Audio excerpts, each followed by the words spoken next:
Hey, this is a discussion about the globe versus the flat earth model, not about proving either one, and how trickery can be used to convince someone that one is the truth over the other.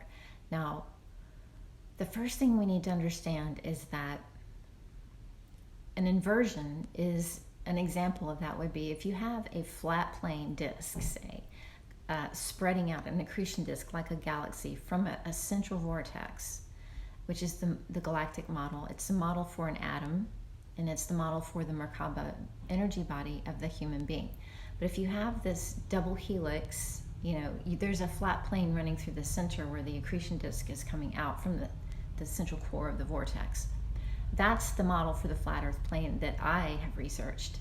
And the truth is that you can invert that to where this other model can explain all the same phenomenon. And so what they've done in the heliocentric model is they, instead of having the stationary flat plane over which the sun is revolving around above the flat plane, they've created the sphere, which is tilted at an axis to account for the seasons and moving around the stationary sun. It's an inversion. It doesn't prove the Earth is a sphere. It just proves that the model is a sound model. And you can use math and sound physics and logic and reason and equations and witnesses to prove both of these models. But it doesn't prove one is true over the other. In order to do that, you're going to have to do more research and find that one thing that completely discounts the other. And here's where we run into the other problem. Dry mouth. Is that scientists in the mainstream immediately ridicule anyone that starts talking about the toroid model of the Earth or the flat Earth. Why is that? Because a scientist's job is to look at all theories. There are lots of different theories.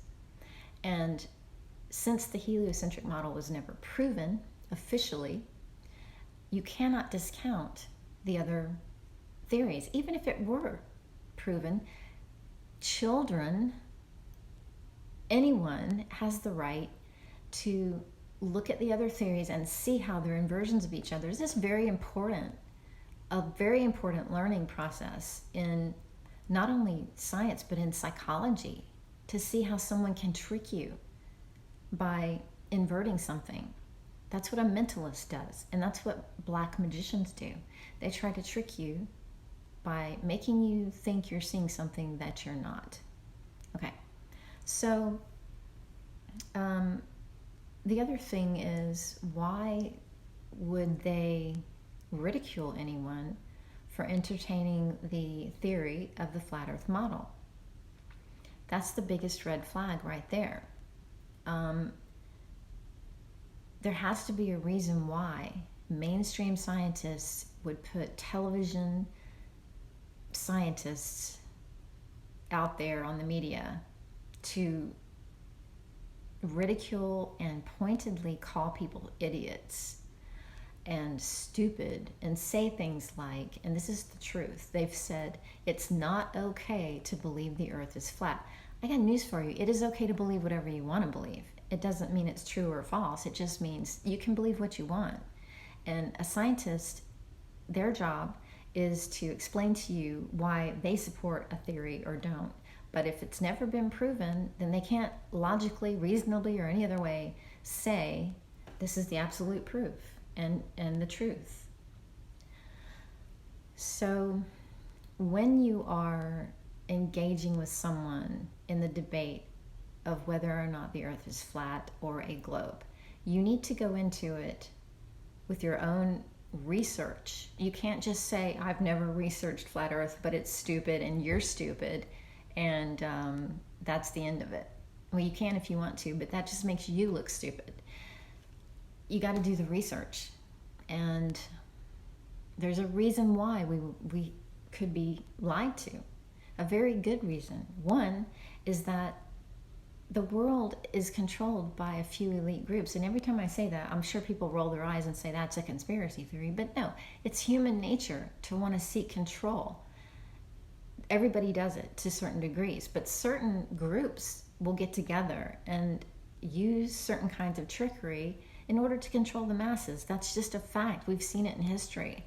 So, obviously, if they're doing it, there are signs and symbols everywhere that they are, in fact, hiding something, then you owe it to yourself to investigate at least and kind of drop the indoctrination, because that's what we've been told from birth, is that we live on a globe and that's the end of the story. If there's any shadow of a doubt that we don't, then you owe it to yourself to investigate, and you owe it to the rest of the world to investigate. And that's why I did what I did.